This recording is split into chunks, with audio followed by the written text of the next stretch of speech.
Негізі бізде қызық басталды. Барлығы 2020 жылы басталған. Жұмыс жасап жүрген жерімізде біздің жұмыс жасап жүрген жердегі бастығымызға туған күніне сыйлық жасау керек болдық. Сол сыйлыққа барлық командамен отырып брейншторм жасап, таппағанбыз қандай сыйлық берсек дұрыс болар деп. Сонда бізбен бірге істейтін бір қыздардың бірі акция сыйлайық деген ойын айтқан еді. Мен акция туралы, облигация туралы естігенім бұрыннан бар, бірақ біз фильмдар көріп, біздің түсінігіміз бір қалыптасқан болады ғой.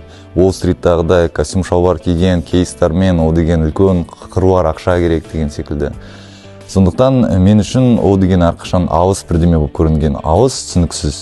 Және де сол бізбен бірге істеген қыз айтқаннан кейін мен соны зерттей бастадым. Біздің елімізде акцияны сыйлық ретінде беретін мүмкіндік бар ма екен деп, бастығымызға сыйлайық деп. Сосын сол кезде Freedom Finance-ның Freedom 24, Freedom 24 деген интернет-магазиндерін ашқан болатын. Сосын сол жерден бұл ақпаратты іздей бастадық, сыйлыққа тартуға бола ма, жоқ па деп. Сол жерден жауап келді, сыйлыққа беруге әзірше ондай мүмкіндік жоқ. Бірақ сол олардың сайттарын зерттеген кезде маған өте қатты ұнаған нәрсе, Халық банктың бір акциясы бар жоғы сол кезде 80-90 теңгедей тұрды. Сонда мен басыма кірген ойды, егер біз жас болған кезде сол акцияға ақша салуды тек қана қыруар қаражат керек деп ойласақ, шын мәнінде бір Халық банктың акциясын, ол мысалы 100 теңге ғана, 90 теңге ғана, ол деген мысалы әрбір адам сатып ала алады екен деген ой келді. Сол кезден бастап, негізі бастап қой, сыйлық іздеуден бастағаннан өзім инвестор болып кеттім деп айтуға болады. Өйткені сол кезде сыйлыққа біз оған акция емес, портфель сыйға тарттық, бірақ акцияларды өзіме сатып алдым. Қазіргі инвест портфелім сол уақытқа салыстырғанда бірталай өсті. Ең алдында тек қана қазақстандық акцияларды ғана сатып алатын болатынмын. Біраздан соң облигацияларға көштім, облигацияларды ала бастадым. Өйткені акцияның беретін табысы белгісіз, ол деген тәуекел. Ал облигация сатып алғанда ол да бір тәуекел деңгейі бар, бірақ төменірек деп айтуға болады. Бірақ та облигацияның беретін табысын білесің. Сондықтан қазақстандық акциялардан бастадым, содан кейін облигацияларға көштім, одан кейін шетелдік акцияларды ала бастадым. Қазір шынын айтса, менің жалпы инвест портфелімде шетелдік акциялар немесе ETF-тар басымдылық қазақстандық акцияларға қарағанда. Бір-екі акцияны айтып өтсек, сол ең басында айтылған Халық банк әлі де менің инвест портфелімде бар. Одан басқа Каспий банк бар, Банк Центр кредит бар. Жалпы банк сферасы бізде қатты дамыған. Сондықтан менің ойымша, егер жаңалықтар оқып жатқанда өте жиі жазады закредитованность населения деп айтады, сол секілді неге банктер қарапайым халықтың арқасында ақша тауып жатса, неге қарапайым халық банктың арқасында ақша таба алмайды деген ой келді маған. Сондықтан менде қазақстандық банктердің акциялары бар деп айтуға болады.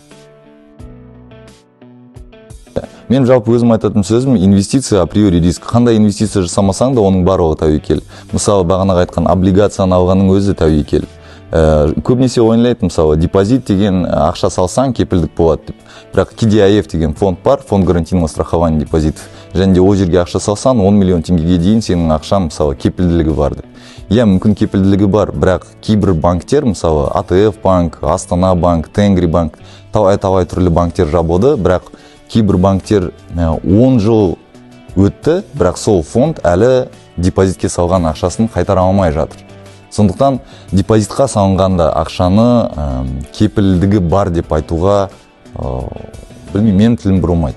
Сондықтан егер депозитта да кепілдік болмаса, мүмкін біздегі барлық қаражатпен жұмыс жасағанымыздың барлық құралдары тәуекелге баруға міндеттісің. Және де тәуекелдің деңгейлері әртүрлі.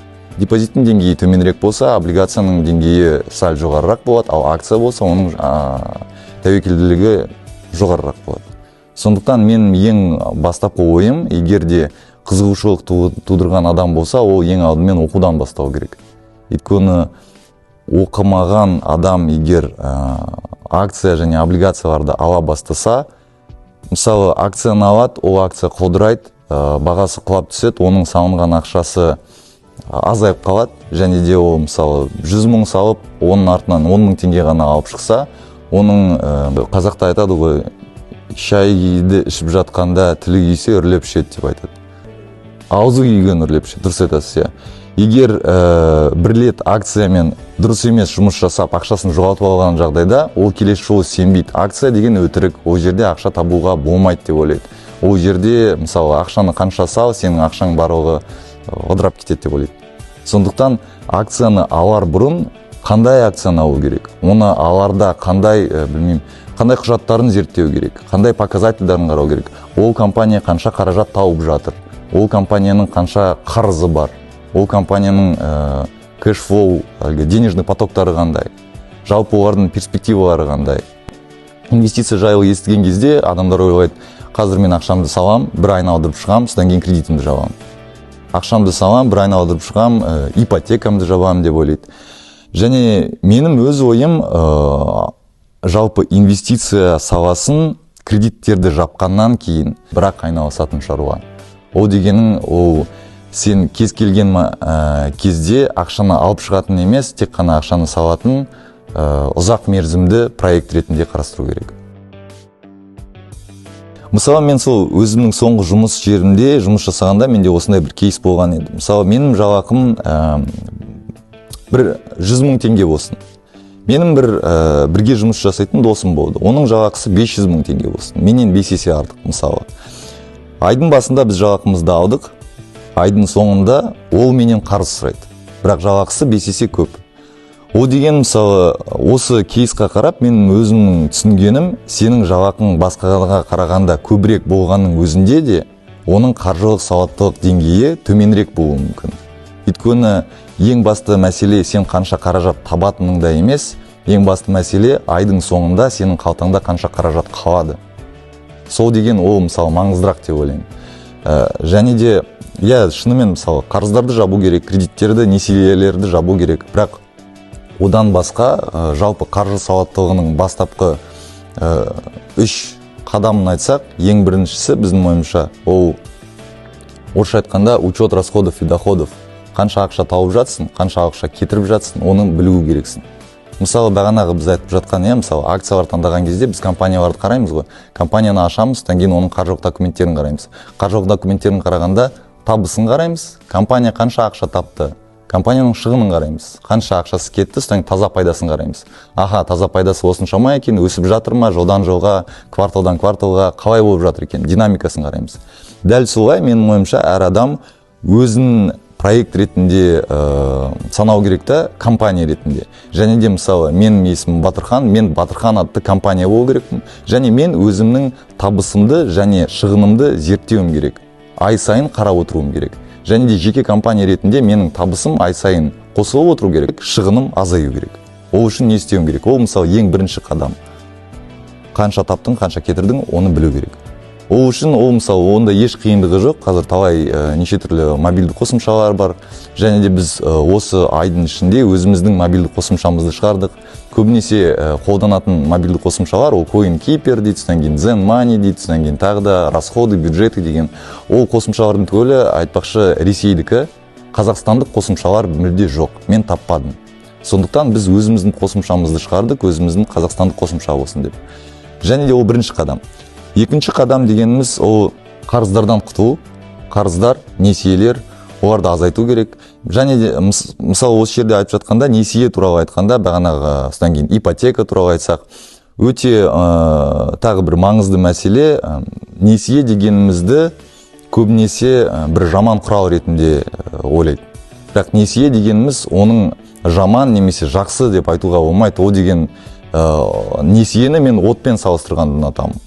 Отпен тамақ пісіруге болады, үйді жылытуға болады. Немесе үйіңді жағып жіберуге болады, және қолыңды күйдіріп алуға болады.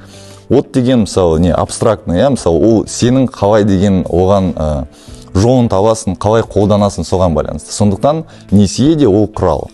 Және де ол құралмен қолдана білу керек. бірақ біздің проблема, мысалы біздің қоғамдағы проблема, ол көбінесе ол құралды дұрыс қолдану білмейді.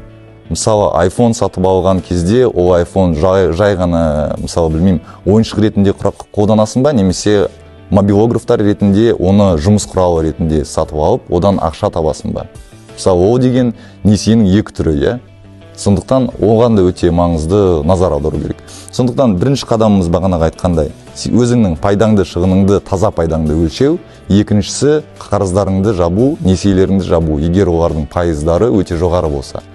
Инфляциядан төменірек пайызы болса, онда мысалы қарастыруға болады, мүмкін кейбір несиелерді жабудың қажеттілігі жоқ. Өйткені инфляция оның пайыздарын жеп қойып, ертең ол несие мүмкін тиімді де болып кетеді.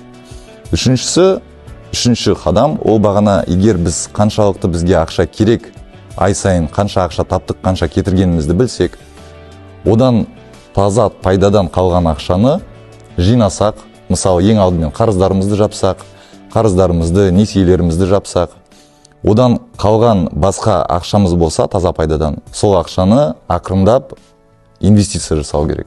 Ол үшінші қадам деп ойлаймын. Сондықтан қазір мысалы инвестицияны барлығына таратқан кезде, барлығымызды инвестор болуға тартқан кезде, мысалы біздің өзіміздің бір миссияларымыздың бірі ол Қазақстан еліндегі қаржы сауаттылығы жоғары деңгейлі адамдардың санын көбейту. Бірақ ол деген ең алдымен барып акцияны сатып ал деген сөз емес. Ол ең алдымен өзіңнің қаражатыңды санай біл. Қарыздарыңды, несиелеріңді жап. Тек қана содан кейін инвестиция жаса.